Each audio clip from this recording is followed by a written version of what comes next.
For families, this is a really difficult time. Parents trying to manage their own anxiety with kids that have a lot of questions, and some of those questions parents can't quite understand right now. And keeping everyone calm in an ever-changing situation is not always that easy. So we're going to look for a little bit of help here today. And joining me is Dr. Erin Hunter. She's the interim director for the University Center for the Child and Family at the University of Michigan. Hi, Erin. How are you? I'm doing okay.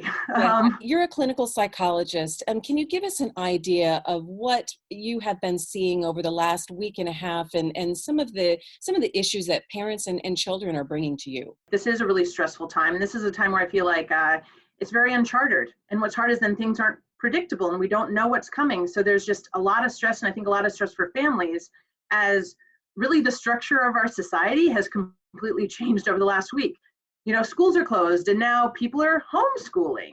I think some of the things that are coming up for kids, especially related to COVID-19 is, am I going to get sick? Is my family going to get sick? What does that mean? I think that those are some of the anxiety for kids. I think the other thing is kids are missing things that used to be in their life, regular contact with their friends, going to school and seeing their teachers, activities, so hobbies, clubs, etc.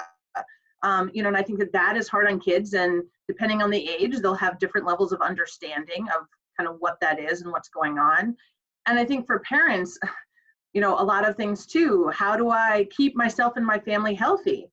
How do I keep myself and my family sane while we are all stuck here in the house together?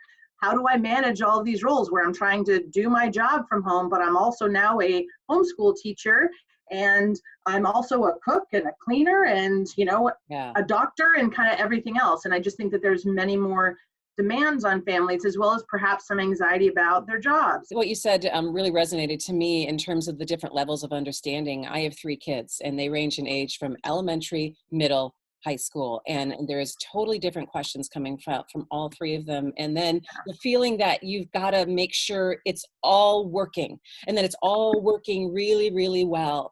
How do we manage our anxiety as parents so we're not transferring it and making it even more intense in our kids right now? I think the biggest thing is kind of lowering expectations for yourself, Okay. for your kids, and anyone else in your household. I've got two elementary age kids at home and a 1-year-old dog. So it's really just about lowering expectations and trying to be realistic. What are the demands that you have? How much are you trying to work from home?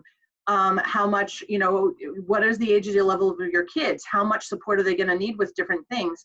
Because we cannot do it all. And we are going to make mistakes. We are not going to be perfect. Perfect is not possible under the best of circumstances. And I think we can all agree we are not currently in the best of circumstances. So just being kind, patient, and compassionate towards yourself Yeah. and towards other in the family. It's really interesting. A lot of the things that have been going around in social media, and that's the way that people are really kind of connecting right now, is make the schedule for your children. And from 9 to 9:30, do this. From 9:30 to 10:15, do this. And I do think that scheduling is good in terms of routine, but how do we make sure that that schedule doesn't turn into something that's more detrimental? And again, that what you're talking about, that over expectation of perfection or keeping the trains running on time in a really bizarre time.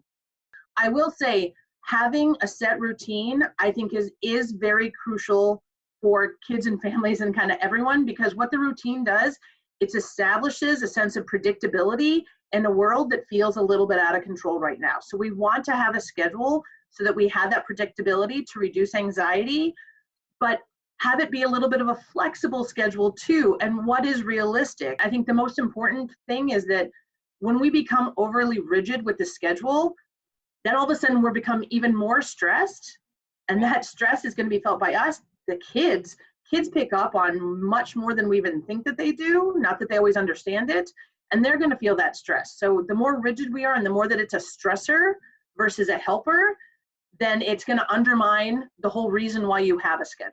And I'm going to come back to my earlier point, lower the expectations. The kids do not need to be excelling at all the academic stuff right now. They need to be continuing to get exposure. They need to read. They need to be doing some math. But this is maybe a time where they could do some independent research projects. Maybe they're really, interested in how bridges work. Maybe they're interested in the origin of soap and where that came from. There's, maybe they want to go outside. That you can learn a lot through life and living. And especially for younger kids, they learn a lot through play. So when they're playing, that's not just free time where they're not doing anything. That is really useful time for their brains to be working through things, figuring them out. And so even play itself can be academic. How much do we as parents shield kids from news or from information? And I'm not saying be not truthful with them, but how much exposure to what is happening in the world right now is good and bad? And I guess maybe age, it really makes a difference there too. Age does really make a difference because just even in terms of cognitive abilities, kids at different ages are going to understand things at a different level, particularly abstract concepts like a pandemic. Like, what does that even mean to a 5-year-old? I do think it's important to address it. Kids know about this. Again, my kindergartner brought up coronavirus before I even had a chance to bring it up with him sometime last week. So this is already something that they're aware of, kind of no matter their age probably. And I think it's about giving them enough information and answering their questions, but also giving them space to actually ask the questions. Right? So if they're ready for more, then they will ask for more. Some kids might be overloaded, and if they're not asking more questions, then it might not be the time. But definitely they're asking. And in general, I would say with all kids to have a little conversation. So this is what coronavirus is, that it's an illness, that it's kind of like other things. The thing is, it's new, so that our bodies haven't had a chance to kind of develop the defensive responses that we usually have to fight off things like the flu. Remember that you had in January when you stayed home for 2 days? So it's kind of like that, but we need to give our community time to build up those defenses, which is why we're staying at home right now and why you're not going to school. So it's scary, but it's okay, and we're going to get through it.